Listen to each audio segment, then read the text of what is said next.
أعوذ بالله من الشيطان الرجيم بسم الله الرحمن الرحيم قال رب اشرح لي صدري ويسر لي أمري واحلل عقدة من লিসানি يفقهوا قولي।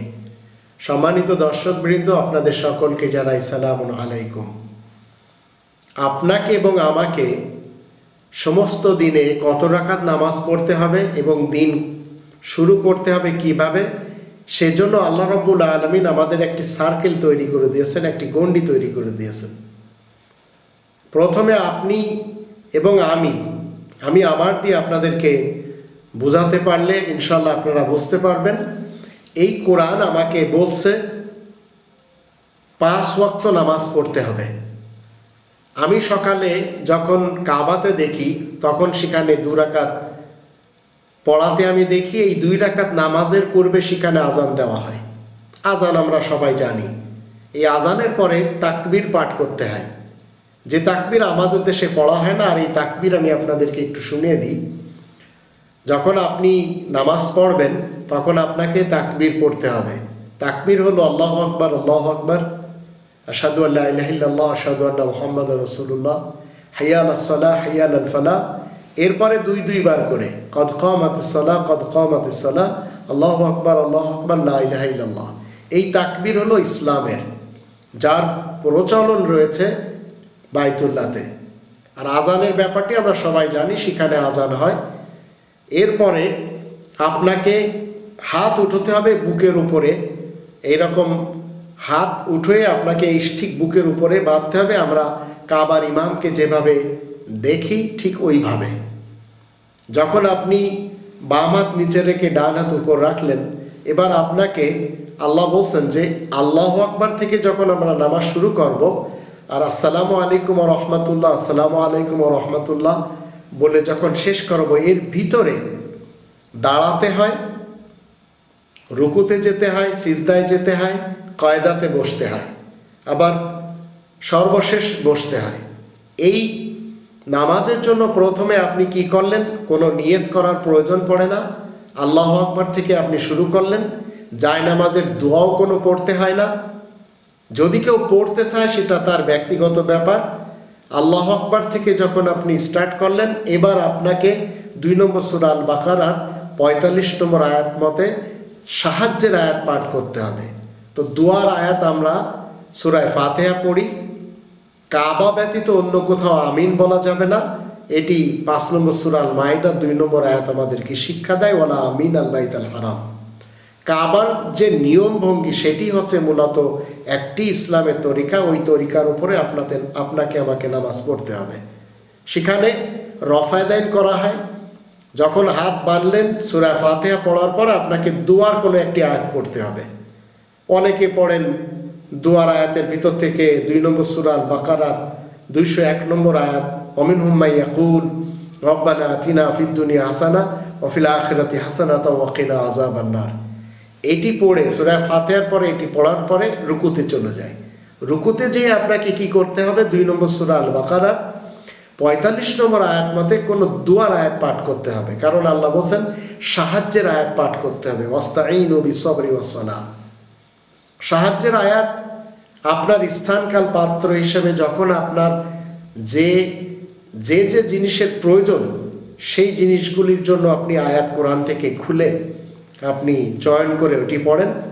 আর যদি আপনি একেবারে না পারেন, তাহলে কোরআনের ছোট একটি আয়াত রয়েছে 20 নম্বর সূরা তহার 26 নম্বর আয়াত, ওয়ায়াসসির লি আমরি। এর অর্থ হলো, হে আল্লাহ, আপনি আমার সকল কাজগুলি সহজ করে দেন। আপনি ওটি রুকুতে পড়তে পারেন। রুকুত থেকে আপনি 1 বার পড়েন, 2 বার, 3 বার, 4 বার, সুযোগ হলে আপনি একাকী নামাজ পড়ছেন, বেশি পড়েন, না হলে 1 বার অন্তত পড়তে হবে। সামি আল্লাহু লিমান হামিদা বলার পরে সামি আল্লাহু লিমান হামিদা এর অর্থ হলো আল্লাহ শুনে নিয়েছেন সেই ব্যক্তির প্রশংসা যে আল্লাহকে প্রশংসা করলো। তো সামি আল্লাহু লিমান হামিদার পরে আপনি প্রশংসার আয়াত পড়েন। প্রশংসার আয়াত আমরা প্রথম সূরা আল ফাতিহার 2 নম্বর আয়াতে পাই, আলহামদুলিল্লাহি রাব্বিল আলামিন। এরপরে আপনি সিজদায় চলে গেলেন। সিজদায় যাওয়ার পরে আপনাকে এই দোয়ার কোনো একটি আয়াত পাঠ করতে হবে।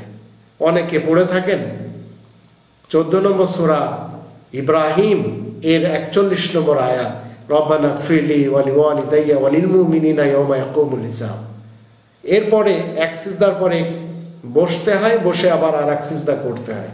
দ্বিতীয় সিজদাতে যে আর একটি আয়াত আপনি পড়লেন, দোয়ার আয়াত। আর যদি একাধিক আয়াত মুখস্থ না থাকে তাহলে একটি আয়াতই আপনি পড়লেন। এরপরে আবার আপনাকে দাঁড়াতে হবে, আল্লাহু আকবার বলে যখন আপনি দাঁড়ালেন, এইভাবে 2 রাকাত নামাজ শেষে আপনাকে বসতে হবে। বসার পরে আপনি কি পড়বেন? মানব রচিত দোয়া মুসলিমরা পাঠ করতে পারবে না, কোরআন নিষেধ করে। এখন আপনাকে যদি ফজরের নামাজ আপনি পড়েন বা আমি পড়ি, তাহলে 2 রাকাতেই আমাদের শেষ হয়ে যাবে। তো প্রথমে দোয়ার কিছু আয়াত পড়ব, অনেকেই পড়ে থাকেন এই সূরা বাকারা 2 নম্বর সূরা আল বাকারার 201 নম্বর আয়াতও পড়েন, অনেকে 3 নম্বর সূরা আল ইমরানের 8 নম্বর আয়াত পড়েন, আবার অনেকে অন্য অন্য আয়াত পড়ে থাকেন, বিশেষ করে 14 নম্বর সূরা ইব্রাহিমের 40-41 আয়াতও পড়ে থাকেন। এরপরে 2 রাকাত নামাজ বিশিষ্ট যখন আপনি শেষে বসবেন, এবার আপনাকে করতে হবে কি? দরুদ শরীফ যা মানুষেরা তৈরি করেছে না, আল্লাহ কোন দরুদ দিয়েছেন সেটি আপনি পড়তে পারেন। আর সেটি হলো 37 নম্বর সূরা আস-সাফফাত এর শেষের 3টি আয়াত। আমাদের অধিক ভাই বোনদের মুখস্থই রয়েছে, সুবহানা রব্বিকা রব্বিল ইজ্জাতি আম্মা ইয়াসিফুন ওয়া সালামুন আলাল মুরসালিন ওয়ালহামদুলিল্লাহি রব্বিল আলামিন। এটি পড়ার পরে আপনি ডান দিকে আসসালামু আলাইকুম ওয়া রাহমাতুল্লাহ, বাম দিকে আসসালামু আলাইকুম ওয়া রাহমাতুল্লাহ পড়ে 2 রাকাত নামাজ শেষ করতে পারেন। 4 রাকাত নামাজে ঠিক 2 রাকাত পড়ে যখন আপনি বসলেন, বসার পরে দোয়ার কোনো আয়াত আপনি পাঠ করলেন, তারপরে আবার উঠে বাকি 2 রাকাত সূরা ফাতিহা পড়ে আপনি শেষ করলেন এবং ডান দিকে বাম দিকে সালাম ফেরালেন, আপনার নামাজ শেষ হয়ে গেল। এই হচ্ছে ইসলামের নামাজ। হাত বাঁধা নিয়ে অনেক মতবিরোধ রয়েছে। আমরা মুসলিম, আমরা দেখব 2 নম্বর সূরা আল বাকারা 125 নম্বর আয়াতের দৃষ্টিতে আল্লাহ বলেন ওয়াত্তাখিযু মিন মাকাম ইব্রাহিম মুসাল্লা, ইব্রাহিমের দাঁড়ানোর স্থান থেকে কায়েমকৃত সালাতকে নিয়ে নিতে হবে।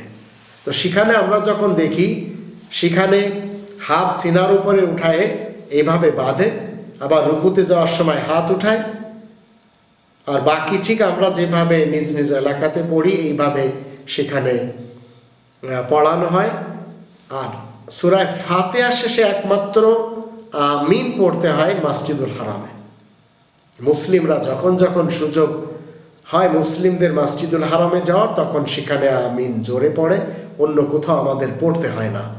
এভাবে এরপরেও যদি আপনারা আরও দেখতে চান যে কিভাবে ইমাম দাঁড়াচ্ছে, কিভাবে রুকু করছে, কিভাবে সিজদা করছে, তো আপনাদের দেখানোর জন্য মসজিদুল হারামের ইমামের যে হাত বাঁধার তরিকা, রুকু করার, সিজদা করার তরিকা, সেগুলি আপনারা দেখে নিতে পারেন।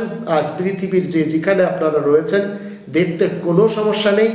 এরপরেও আমরা চেষ্টা করব কিভাবে দাঁড়াতে হয়। আমি প্র্যাকটিস করেও আমি আপনাদেরকে এমন একটি ভিডিও তৈরি করে আপনাদের সামনে আমি পেশ করব, তাতে বুঝতে পারবেন কত সহজ নামাজ মানুষ যদি কোরআনের দৃষ্টিতে শিখতে চায়। আর মানুষেরা যে সমস্ত গ্রন্থ রচনা করেছে সেই গ্রন্থগুলির ভিতরে যত দোয়া রয়েছে, এমন এমন ছেলে মেয়েদেরকে আমরা দেখতে পাই যারা মানব রচিত দোয়া শিখতে যেয়ে হুজুরের মার খেয়ে আর মাদ্রাসায় যায় না। কিন্তু আপনাকে এবং আমাকে কাবার নিয়ম নীতি অনুসারে যদি নামাজি হতে হয়, তাহলে আপনাকে এবং আমাকে এই কোরআন ফলো করতে হবে, আর এই কোরআন আপনাকে আমাকে বলে দেবে। এইভাবে যদি আমরা নামাজ পড়ে নিতে পারি, শুদ্ধ হবে নামাজ। নামাজের ভিতর দোয়ার আয়াত আমরা যদি পড়ি, নামাজ আমাদের শুদ্ধ হবে। নামাজে যা কিছু পড়ব সেগুলো আমাদের বুঝে পড়তে হবে, যার জন্য 4 নম্বর সূরা আর নিসা এর 43 নম্বর আয়াতে আল্লাহ বলে দিয়েছেন, যা তোমরা মুখে বলবে সেটা যেন তোমরা বুঝতে পারো। তাহলে এই নামাজ 29 নম্বর সূরা আল আনকাবুতের 45 নম্বর আয়াতের দৃষ্টিতে আমাদেরকে অশ্লীল এবং গরিতমূলক কাজকর্ম থেকে দূরে রাখবে। আল্লাহ আমাদের সবাইকে এভাবে মসজিদুল হারামের নিয়ম নীতিতে দৈনিক 5 ওয়াক্ত সালাত, ফজরে 2 রাকাত, জোহরে 4 রাকাত, আসরে 4 রাকাত, মাগরিবে 3 রাকাত, ঈশায় 4 রাকাত, রমজানে 27 রাকাত ঈশায় এবং জুমার দিনে 2 রাকাত পড়ার তৌফিক দান করুন। ওয়া মা আলাইনা ইল্লাল বালাগুল মুবিন।